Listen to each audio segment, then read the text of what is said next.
कभी घाटे से जूझते किसान आज पूरे देश में मिसाल बन रहे हैं। वजह है एक ऐसी फसल जिसे लोग अब सफ़ेद सोना कहने लगे हैं। एक ऐसी फसल जो कम समय में ज़्यादा कमाई देती है और जिसने कई गांवों की तस्वीर ही बदल दी है। बीते कई वर्षों से किसान पारंपरिक रबी खरीफ की फसलों के बीच के खाली समय का उपयोग कर रहे हैं। फूल गोभी की हाई अर्निंग फसल की खेती कर रहे हैं।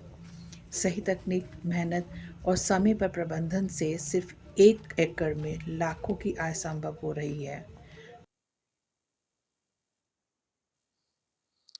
ये गोभी का बीज हम बिहार से मंगवाते हैं। बिहार, ये हाजीपुर बिहार। ये बीज 8,000 रुपये किलो मिलता है। और फिर हम इसको नर्सरी में डालते हैं। नर्सरी 1 माह में तैयार होती है। फिर उसको हम माने रुपाई करते हैं दूसरे खेत में। वो फिर फसल 3 माह में तैयार होती है।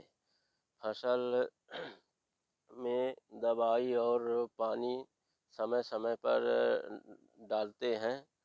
और जब ये फसल तैयार हो जाती है तो वो सतना और रीवा मार्केट में बेचने के लिए ले जाते हैं। जुताई, खाद प्रबंधन, पोत तैयार करना और 3 महीने में फसल की कटाई, पूरी प्रक्रिया सुनियोजित है और उत्पादन भी भरपूर होता है। फूल गोभी की हाई अर्निंग खेती से न सिर्फ पुराने घाटे पूरे हो रहे हैं, बल्कि साल भर की आर्थिक मजबूती भी मिल रही है।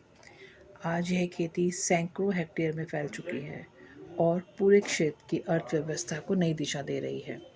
जमीन चाहे कम हो, सही फसल चुनकर बड़ा मुनाफा कमाया जा सकता है। जब किसान सोच बदलते हैं तो मिट्टी की किस्मत भी बदल देते हैं।